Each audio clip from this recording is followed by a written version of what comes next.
Olá, boa tarde a toda a comunidade 247, quinta-feira, 25 de janeiro, 13 horas, começando agora uma das lives mais esperadas da TV 247, análise de geopolítica com Pepe Escobar. Pepe, tudo bem com você? Olha que loucura. A primeira notícia local, tá todo mundo doente na França. Mas doente de quê? Tem tantos vírus, especialmente em Paris, todo mundo em Paris está doente. Tem uma avalanche de vírus por todos os lados. É a mesma coisa, entre outros, em partes da Itália, na costa leste, na costa nordeste dos Estados Unidos, ou seja, tem uma inflação de vírus global. Mas não é a nova Covid, né? Não é uma nova pandemia, né, Pepe? Esperamos que não. Né? Não, ninguém sabe o que é. Os médicos, inclusive eles falam com os médicos, alguns deles, digamos, um pouco menos seguindo a ortodoxia, dizem que é uma grande possibilidade de efeito colateral de todos os venenos que estão nos nossos organismos. Não há dúvida. Eles não entram em detalhes. Eles dizem, olha, tem um monte de gente fazendo pesquisa, a gente não sabe, principalmente porque a gente não sabe o que está no organismo das pessoas atualmente. Agora, o fato é alucinante. O pessoal em Paris nunca se viu a cidade inteira doente. Literalmente. Como é que está a temperatura aí, Pepe? Não tá. Estava frio até alguns dias atrás. Hoje, por exemplo, está 10 graus. Claro, com frio muito melhor do que mata os vírus, né? Mas, por exemplo, no fim do ano, onde estava bastante frio, eu estava na Bretanha e a metade do pessoal da Bretanha estava doente também. Pepe, você está há quanto tempo aí já na França? Você passou a virada de ano aí? Não, a gente foi para a Bretanha. Para a Bretanha. Eu fui descansar um pouco, ler a pilha de livros que eu tenho que ler e me informar, inclusive os livros que eu tenho que comentar, né? Nas matérias. Hoje a gente vai falar sobre um livro que é A Derrota do Ocidente, está aí, La Défaite de l'Occident, Emmanuel. Pois é, olha, e eu já agradeço direto a vocês todos do 247 que viram o Pepe Café. O Pepe Café do Emmanuel Todd bateu o recorde. Aliás, o Pepe Café está bombando, né, Pepe? Pois ele bateu o recorde por causa do livro, justamente. Eu fiz o possível para tentar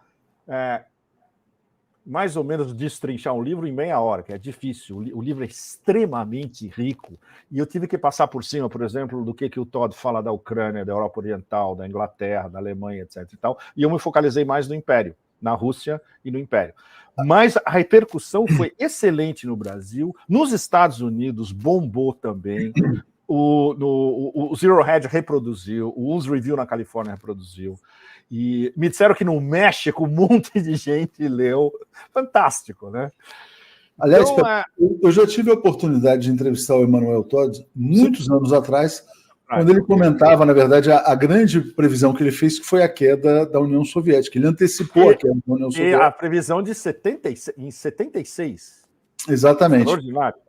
E aí, lógico, eu entrevistei ele muitos anos depois disso, mas ele se tornou famoso por isso, mas já há um bom tempo, quer dizer, ele vem apontando, na verdade, as fragilidades estruturais do Ocidente, né? E agora ele aponta para essa derrota irreversível que está se aproximando na visão dele, Pepe. Fala para a gente desse livro, já pegando como gancho. Esse livro onde ele faz, digamos, uma prévia do La Défaite de l'Occident, é um livro que se chama Après l'Empire, Depois do Império. Saiu em 2002, antes da aventura americana no Iraque. É um livro excelente, é um livro absolutamente brilhante. E, na época, ele passou praticamente em branco, porque estava todo mundo completamente obcecado pela campanha dos neocons de bombardear o Iraque, e o livro passou em branco no Ocidente inteiro. Foi redescoberto anos depois. E agora está sendo relido, porque ele é a prévia do La Défaite de l'Occident, que, segundo ele são mais ou menos 3 anos, quase 3 anos de pesquisa. Porque o X da pesquisa, no fundo, são as razões profundas da decadência do Ocidente. E, para isso, ele teve que entrar na área fundamental dele, que é demografia, que é uma das claves do livro, junto com a releitura do Max Weber, que é brilhante. Ele releu a Ética Protestante e o Espírito do Capitalismo 110 anos depois, 120 anos depois da publicação, e ele fez o pós-Max Weber adaptado para o que a gente está vivendo hoje. Então, mas esse é um feixe do livro. O outro feixe é a análise demográfica comparativa da Rússia e dos Estados Unidos e do Ocidente, e de partes do Ocidente na Europa.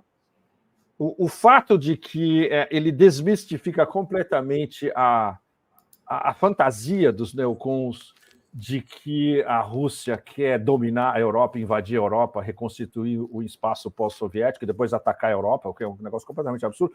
Eles não têm demografia que sustente isso. O grande problema na Rússia é demográfico. Por que você vê o Putin toda semana falando de que precisamos apoiar a família, que a família é a base da sociedade russa, sem dúvida. E ele quer famílias que procriem. Não digo em massa, mas que procriem substancialmente. Ou seja, 3 ou 4 filhos por família. Tem todo tipo de incentivo para famílias que procriem, especialmente nos Urais, na Sibéria, no extremo leste, etc. E a demografia na Europa, que está estagnada, ou em vários países, como, por exemplo, na Itália, caindo. E no caso da demografia americana, que, na verdade, a demografia que se expande nos Estados Unidos são os imigrantes, que é o que está acontecendo justamente agora. A Rússia está se abrindo para a imigração também, Pepe? Só para não perder esse gancho. A Rússia também se abre um pouco para a imigração? Não. E isso é um X de uma questão extremamente sensível, que mesmo na Rússia eles não discutem a fundo. Por exemplo, existe nos grandes centros, Moscou e São Petersburgo, existe um preconceito de classe média alta enorme em relação aos centro-asiáticos, especialmente os tajiks e os kirguis. É algo que quem mora no Brasil sabe do que eu estou falando, e quem mora nos Estados Unidos sabe do que eu estou falando em relação ao preconceito anti-asiático e anti-latino-americano. Na Rússia isso existe também, mas ele se restringe aos centros urbanos e às classes superiores, digamos.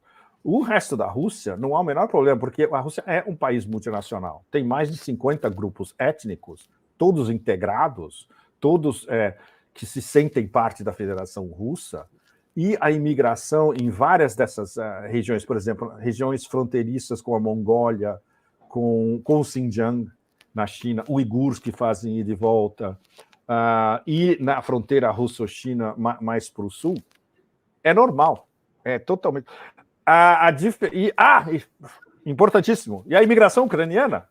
Cidadãos ucranianos russófonos do Donbass que emigraram em massa desde antes da operação militar especial 2 anos atrás, que imigraram para a Rússia. Eu não lembro de cabeça esses números, mas, se não me engano, são 6 milhões, pelo menos, de ucranianos russófonos que imigraram e se estabeleceram na Rússia. Muito mais fácil, evidentemente, porque são russófonos e foram educados em russo. E a sua língua madre é russo. Né? Então, não há esse problema na Rússia. O problema deles é justamente demográfico. Nos Estados Unidos é diferente, porque essa nova infiltração, digamos, de imigrantes está desestabilizando, entre aspas, uma certa estabilidade que existia antes, que era basicamente controlada pelos WASPs. E é aí que o livro do Todd entra num terreno extremamente complicado, porque ele faz a ligação entre o fim da ética WASP e a decadência do Império. E isso é o X da questão. Ele basicamente está dizendo que o fim dessa elite meritocrática anglo-saxã, protestante e branca, porque seguiram justamente os preceitos fundamentais do protestantismo. O principal deles é ênfase em educação. E o Todd coloca em detalhes o que significa essa ênfase em educação. Todos os fiéis eram obrigados a ser alfabetizados porque eles tinham que ler as escrituras. E tinham que ler as escrituras no vernáculo. No caso, nos Estados Unidos, em inglês. Ou seja, o que isso reverteu a curto, médio e longo prazo? maior dinamismo social, maior criatividade e maiores possibilidades abertas de inovações econômicas e tecnológicas. Isso desabou completamente, especialmente nas últimas... Ele não diz tacitamente, mas basicamente ele fala de maio de 68 e ele fala do Flower Power e ele fala da revolução sexual dos anos 60. Basicamente, ele seria o cara ideal para escrever um sublivro do La Défaite de l'Occident. Qual foi o momento-chave histórico onde começou a degringolar essa meritocracia WASP derivada do protestantismo e que mais ou menos coordenou a ascensão econômica dos Estados Unidos? Esse seria o grande livro.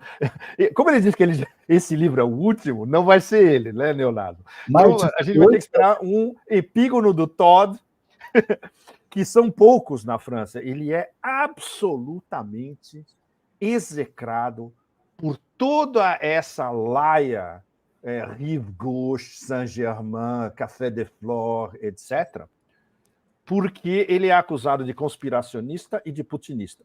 O Le Monde, aliás, como a gente sabe, era um grande jornal nos anos 70, né, quando nós éramos jovens. O Le Monde deu a resenha do livro para uma vagabunda despreparada e no título, o título da resenha já está editorializado. O título da resenha fala em conspiração e propaganda russa, entre aspas. Aliás, por acaso, quer dizer, a entrevista dele, teve uma entrevista que ele deu a um canal de TV aí que viralizou bastante. Nossa, foi entrevista, ele deu, essa que você está mostrando é a entrevista que ele deu para por sinal, a entrevistadora, que é uma debilóide completa... Mas ele falou que a melhor coisa que poderia acontecer para a Europa seria o fim dos Estados Unidos. Exatamente. Essa frase é que circulou absurdamente. Foi essa frase que... Mas ele diz coisas muito mais importantes. Essa frase tem que ser colocada no contexto. O contexto em que ele disse o desaparecimento dos Estados Unidos é o desaparecimento da influência americana nos affairs europeus. Não só nacionais, franceses, alemães, italianos, mas em Bruxelas. Ou seja, é o wishful thinking, né? É um desejo quase impossível, porque a gente sabe que a camisa de força e os grilhões que os americanos impuseram em Bruxelas, em toda a estrutura da União Europeia, é um negócio para quebrar. Isso é décadas, se for possível, né? Mas ele expressou, no fundo, o que ele gostaria que acontecesse, que as grandes nações europeias, como a França do general de Gaulle, ou seja, soberana, uma grande nação soberana com um passado histórico, né, mas uma nação soberana e independente, voltassem a dominar os assuntos europeus. A gente sabe que isso não vai acontecer. E agora um adendo que eu estou falando para você, Leonardo.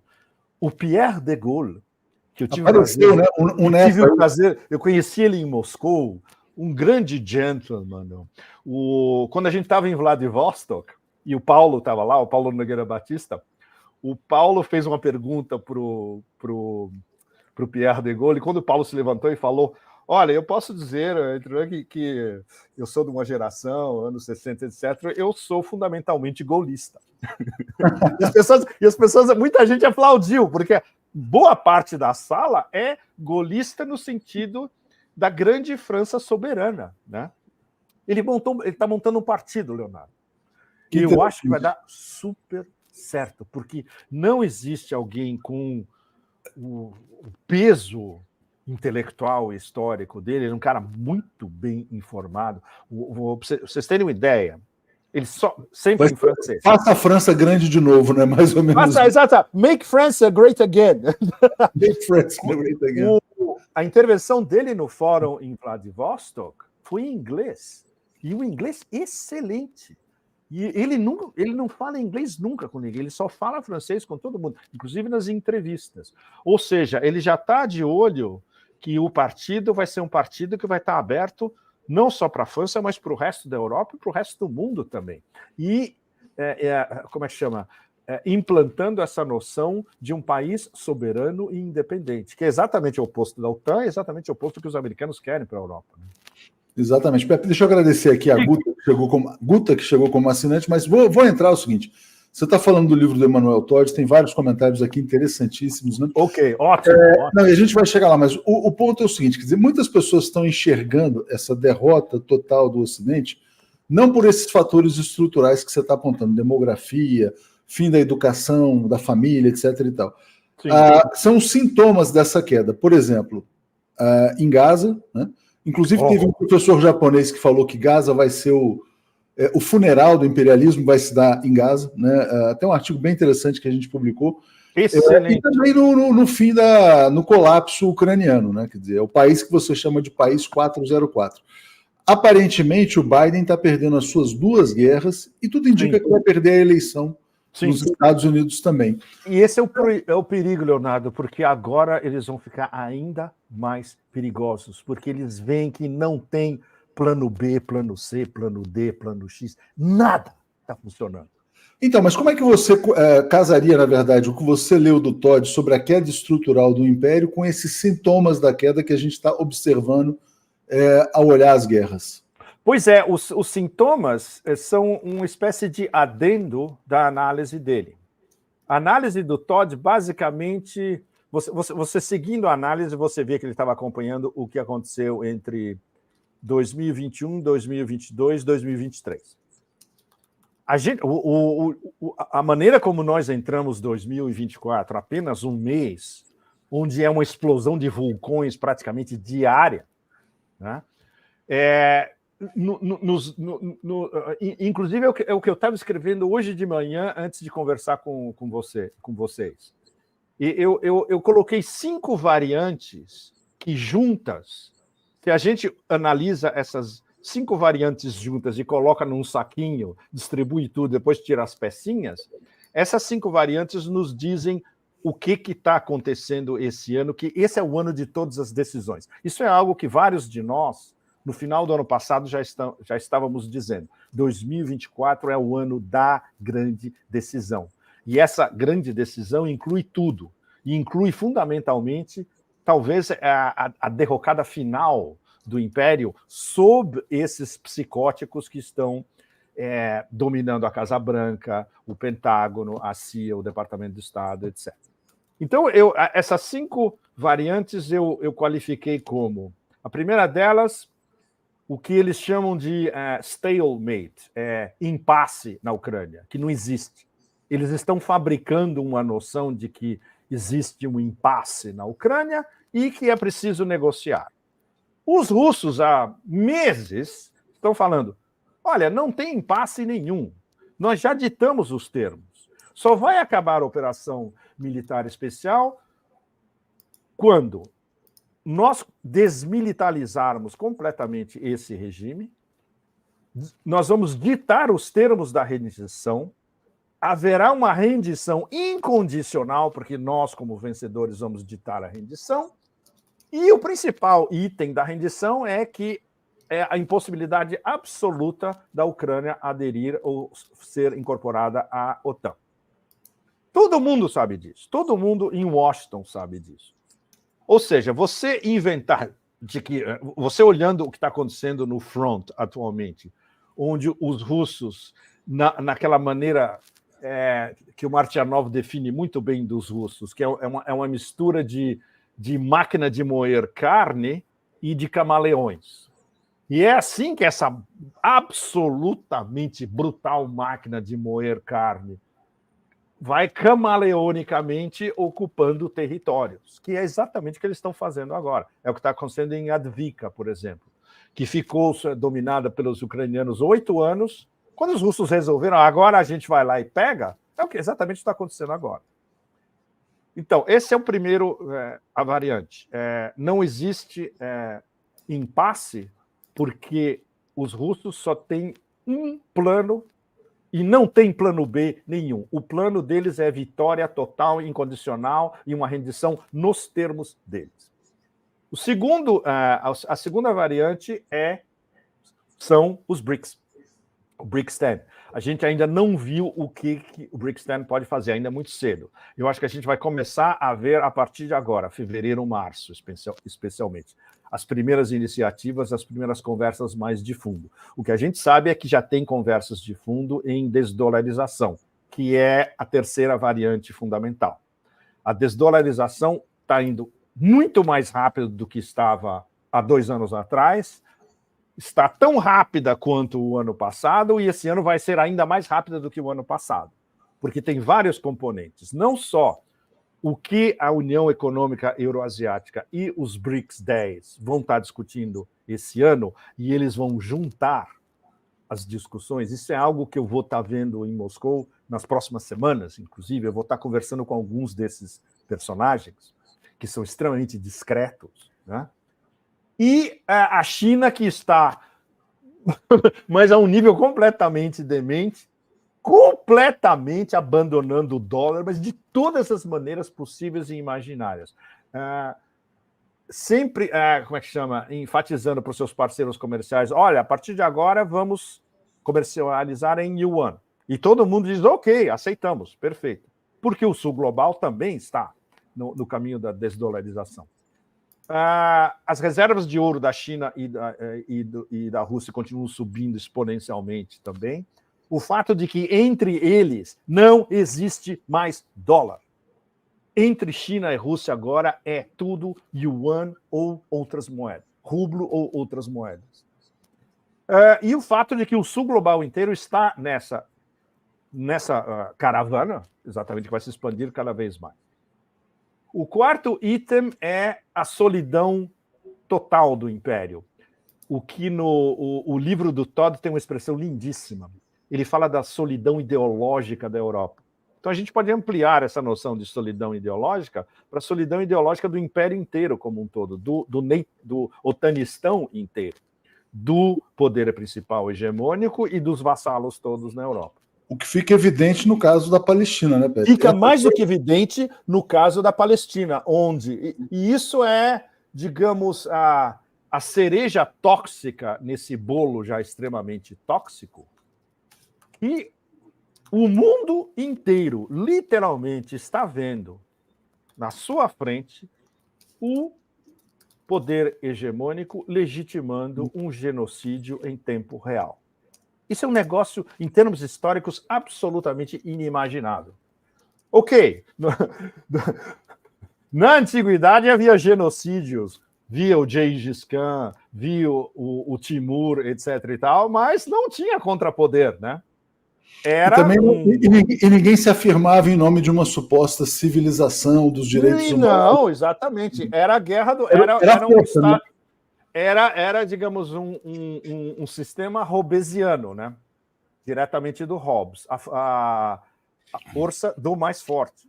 Exatamente. O Gengis Khan ia lá e falava, agora eu vou conquistar esses caras. Vocês não querem? Tudo bem, faça uma pirâmide de caveiras. E aí? E agora? Era assim que funcionava. Ou, inclusive, a paz romana. Que a paz romana não era uma paz romana. A paz romana foi sempre imposta pelas legiões romanas. Era sempre uma paz militar. E não é por acaso que os ideólogos americanos adoram a paz romana. Olha, isso é para sugerir para vocês todos, uma das melhores indicações bibliográficas é este aqui.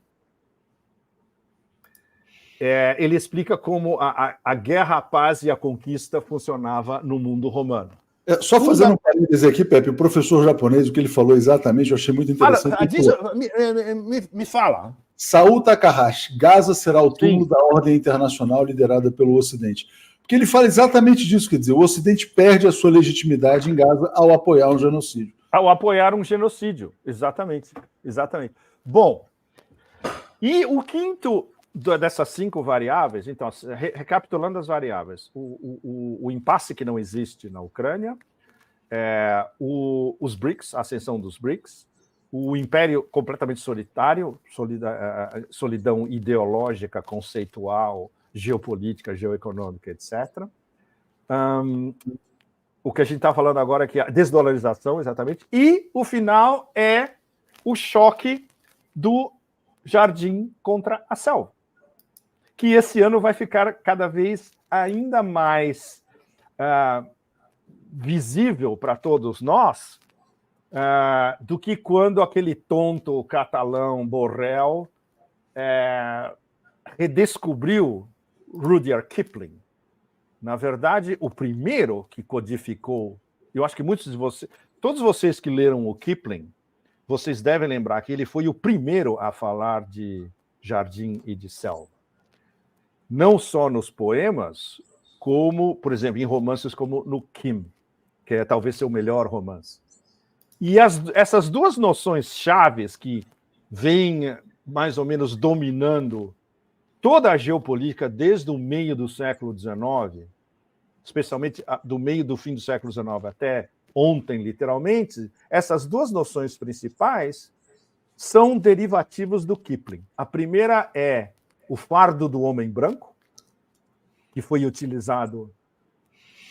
O homem branco tem, vamos dizer assim, esse peso de ter que colonizar o resto do mundo, bárbaro. O peso que a gente tem de educar esses bárbaros do mundo inteiro. O fardo do homem branco, exatamente, especialmente na Inglaterra vitoriana, no Império Britânico, mas que depois passou para os americanos também. E o conceito fundamentalmente americano de destino manifesto. Exatamente. Destino manifesto é uma variação do fardo do homem branco, só que é uma variação, digamos, quase escatológica, né? Porque o destino manifesto, aparentemente, foi Deus que ordenou os Estados Unidos de carregar o fardo do homem branco. Por isso que combina com Israel, né? Você tem a nação escolhida e você tem o povo escolhido, né? Na verdade. Leonardo, mas isso daí a gente precisaria de 80 mil lives para ir justamente na raiz de toda essa história, que é justamente Yahvé, o Deus dos Hebreus, o Deuteronômio, o Velho Testamento, e toda a manipulação ideológica e religiosa criada pelos antecessores dos zionistas para criar o mito de um povo escolhido, de uma terra dádiva divina, e de que o fato de que todos os outros são inferiores em relação a essa raça e essas tribos escolhidas. Mas isso é uma outra... Eu prefiro nem entrar nessa história agora, porque essa história seria... Bárbaro, talvez um dia a gente fazer uma mesa redonda do 247, mas em detalhes, sabe? Uma mesa redonda de um dia inteiro para a gente entrar a fundo nessas questões e usando uma bibliografia. Inclusive, eu compilei uma bibliografia que eu queria usar num dos meus artigos e no final não usei, mas o principal que eu recomendo a vocês todos, eu não tenho aqui porque ele está no meu iPad. É um livro do scholar francês Laurent Guyénot, e o livro do Guyénot, em inglês, que vocês podem achar facilmente, inclusive, é From Yahvé to Zion. Facílimo de achar. O trabalho de pesquisa histórica do Guyénot é um negócio absolutamente extraordinário. E ele, na verdade, ele fez um mini compêndio para, inclusive, um leigo, mas talvez com um mínimo de conhecimento histórico, entender tudo o que aconteceu desde o século 5, 6, 7 na Palestina até o que aconteceu a partir de 1947 e 48, a fundação da Israel zionista. E se você ler esse livro, tudo o que está acontecendo em Gaza agora está explicado. Esse é o livro Bíblia para explicar o que está acontecendo em Gaza, além de muitos outros, evidentemente. Tem livros de rabinos judeus absolutamente extraordinários que explicam com detalhes internos e com detalhes religiosos essa mania de onipotência, ou o que o Guyénot descreveu muito bem, aplicando ao Netanyahu, a psicopatia bíblica, que não é só do Netanyahu, mas é de todos os zionistas, de todo aquele gabinete de fanáticos que está coordenando o genocídio em Gaza atualmente. Então, agora, a gente pode... Ok, expandindo a nossa bolha histórica, a gente pode dizer que tudo isso está na raiz da intuição do Kipling em Farda do Homem Branco e da megalomania americana do Destino Manifesto. Aí, no caso, evidentemente, o a raça e as tribos escolhidas são anglo-americanas. Ou seja, essa ligação direta entre essa psicopatia hebraica da antiguidade e a psicopatia anglo-americana das últimas décadas tem uma ligação direta, sem dúvida nenhuma. E uma das ligações diretas é a Declaração do Balfour, de 1917, que abriu o caminho para criar o Estado de Israel em terras roubadas da Palestina. Bom, vocês conhecem toda a história, né? Isso só para dizer para vocês que a gente está vivendo, sem dúvida, no que alguns antropólogos e historiadores... Eu tenho uma certa reticência porque eles enfatizam o aspecto escatológico do que a gente está vivendo agora. Eu concordo até certo ponto. É escatológico no sentido de que isso pode ser o prenúncio de uma grande batalha, mas, ao mesmo tempo, tem raízes e razões práticas extremamente simples de serem explicadas que você encontra, por exemplo, nos melhores textos do Michael Hudson, nesse livro do Todd, nas análises da guerra na Ucrânia do Martianov. Essas são as explicações práticas dessa desagregação toda. Entende? Você quer perguntar alguma coisa? Não, vamos dar sequência aqui, não. Você falou, você deu uma boa pincelada geral aí no quadro. Agora, Pepe, olha só, a gente acabei de ver aqui, ó. Sim. Vou botar na tela porque eu acho que fica mais fácil de ilustrar. Ok. Trump abrindo vantagem sobre Biden. Nossa, isso está deixando os caras completamente loucos. Exatamente. E a gente tem a consolidação da candidatura Trump. Eu me lembro de uma das lives que você fez antes da eleição do Biden, Sim. em que você fez a seguinte previsão, né? Biden vai ser a última cavalgada do Império, né? Vai vir com todas as guerras possíveis, tal, aquela coisa toda. E agora a gente está tendo, então, uma reversão, quer dizer, o Trump está praticamente consolidado como candidato republicano, só não será se acontecer alguma coisa muito anormal. Se botarem ele na cadeia.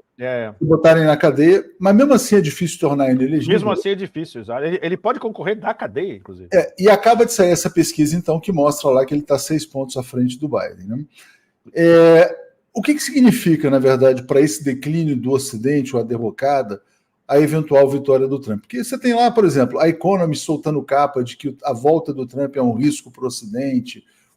O jornal O Globo, né, que reproduz esse pensamento imperialista, hoje fez um editorial dizendo que o Trump é um grande risco para o mundo. Quer dizer, quando essas vozes do imperialismo começam a falar desse risco, o império está desmoronando, quer dizer, e o Trump, na verdade, voltando, acelera, acentua esse processo ou não? Sim. Bom, o fato dessas capas todas, inclusive dessa excrescência menor subperiférica que você citou agora, chama-se O Globo. Uhum. Por exemplo, o Economist ainda pode ficar até... O Economist os donos do Economist são os Rockefeller e a família Agnelli Elkann, italiana. Judeus, torineses, donos do La Stampa, donos do La Repubblica, donos da Fiat. Esses caras são muito perigosos. Muito, muito perigosos. Mas bom, o fato de que eles estão desesperados e botando justamente na capa que o apocalipse, Trump é o apocalipse da civilização ocidental, demonstra que, bom, primeiro eles não têm plano B. Se eles tivessem um plano B, eles teriam um candidato capaz de ir num debate com o Trump e reduzir o Trump a cinzas, o que não é muito difícil. O Trump não tem domínio de fatos e não tem domínio de políticas. O Trump é um excelente comunicador, mas é um comunicador, é um mestre de PR, é diferente. E eles podem se apoiar no balanço do primeiro governo Trump, que não foi exatamente um espetáculo. No fato, por exemplo, de tudo que ele lançou como sanções contra a China, teve um boomerang e blowback, por exemplo. Mas o problema principal volta sempre ao X da questão, que são as guerras eternas. A razão de existir do império, desse império que a gente conhece, desde o início, são as guerras eternas. Os Estados Unidos estão em guerra antes de virarem uma grande potência e continuam em guerra desde um minuto em 1945, onde eles viram que eles controlavam pelo menos metade do planeta. Praticamente todas as guerras eles perderam. Onde foi? Foi em Vladivostok. Eu tive uma conversação sensacional, Leonardo, com o ex-embaixador do Sri Lanka na Rússia. Um homem extremamente fino, um gentleman, super bem educado, ele falou. Ele disse, basicamente, olha, os russos podiam aprender algumas coisas dos comunistas. Eles deviam reexaminar que o Império foi vencido pela China comunista, pela Coreia comunista e pelo Vietnã comunista. Eu achei isso mas tão brilhante. Eu falei para ele, mas ninguém foi capaz, só o senhor. Foi sensacional, porque é uma mini condensação da incapacidade absoluta do Império, em termos do Lévi-Strauss, de lidar com o outro, de aprender com o outro e de aprender das suas derrotas quando enfrenta o outro. Então, o Império foi vencido em sequência por 3 entidades comunistas, não há a menor dúvida sobre isso. Na União Soviética foi outra história, que a gente não pode chamar aquilo de... Aquilo lá era uma perversão do comunismo, né? O socialismo real da União Soviética não era exatamente um comunismo sólido como o Kim Il-sung na Coreia do Norte, por exemplo. E a União Soviética se implodiu, é diferente, é um outro sistema. Essa reavaliação que os russos poderiam fazer hoje, especialmente vindo do Putin e do seu círculo, que, evidentemente, a última coisa que eles são comunistas. E eles reconhecem que o Partido Comunista é o segundo partido mais popular da Rússia, o que é enorme, já. Eles reconhecem que os comunistas na Rússia ainda têm um poder de atração popular enorme. Mas eles são, basicamente, a definição melhor é, desse círculo do pessoal próximo do Putin, uma democracia autoritária ou uma democracia soberana. O Todd qualifica a Rússia como uma democracia autoritária, o que é bastante próximo do que... autoritária no sentido de soberana. É uma democracia impositiva, que dá margens de manobra, evidentemente, mas, e aí nós, do ponto de vista brasileiros ou internacionalistas, tem um problema muito sério, que é um problema difícil de você discutir, inclusive em Moscou. Não tem muita participação da sociedade civil. Por exemplo, você não vê debates na sociedade civil em relação à operação no Donbass. Mas ainda assim, você pode qualificar como uma democracia autoritária no sentido de ser um país voltado para a construção de um bem comum nacional. Para construir, exatamente, como a China, Leonardo. Por exemplo, como a China. Sim. Então você pega, por exemplo, e esse discurso democracias versus autocracias é um debate em aberto quando você olha, por exemplo, as democracias nos países periféricos, né? Elas são muito frágeis porque elas são corroídas por dentro. Pelos quintas colunas. Pelos quintas colunas, exatamente. Quando você pega a Globo, esses veículos de comunicação, claro. Quer dizer, essas democracias não ficam de pé. E aí fragilizam os países para que eles sejam dominados pelo império. E mesmo o império não é propriamente uma democracia, porque ele é uma plutocracia, né? Quer dizer, então, você vê lá, a situação é muito definição complicada. Mais uma vez, para vocês todos que vão certamente continuar explorando o livro do Todd. A definição do Todd, tanto para os Estados Unidos quanto para os principais países europeus, oligarquias liberais. Exatamente. Brilhante! É exatamente isso. Ou alguns russos qualificam como totalitarismo liberal. É um totalitarismo no sentido...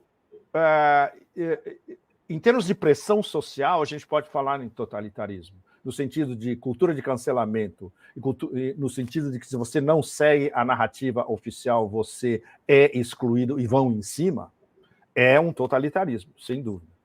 Mas oligarquia liberal é melhor ainda. Talvez melhor ainda seria plutocracia liberal. Nos Estados Unidos não é nem uma oligarquia, é uma plutocracia extremamente restrita de 0,0001%. São esses caras que, como a gente diz, are running the show. Os caras que estão controlando o espetáculo, né? Vamos colocar essa história da derrota do Ocidente nesse contexto da eleição de 2024, né? Ok. Olhando, então, por exemplo, para o Biden, que representa as guerras eternas, e o Trump, que representa, vamos dizer assim, o colapso do sistema, né? Sim.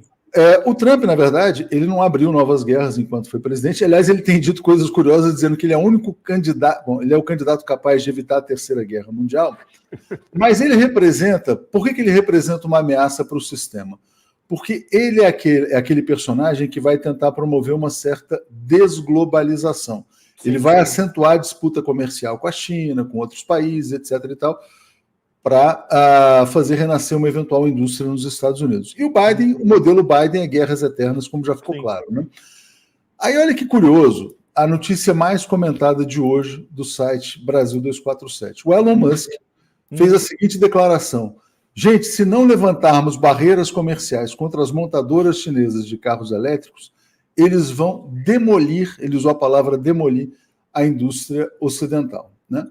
Então, assim, quer dizer... Ele está se revelando o que ele realmente é, né, Leonardo? Ele é um libertário, entre aspas, né? Mas, é um libertário, entre aspas. Mas a fortuna dele veio dessa história. Aí o que acontece?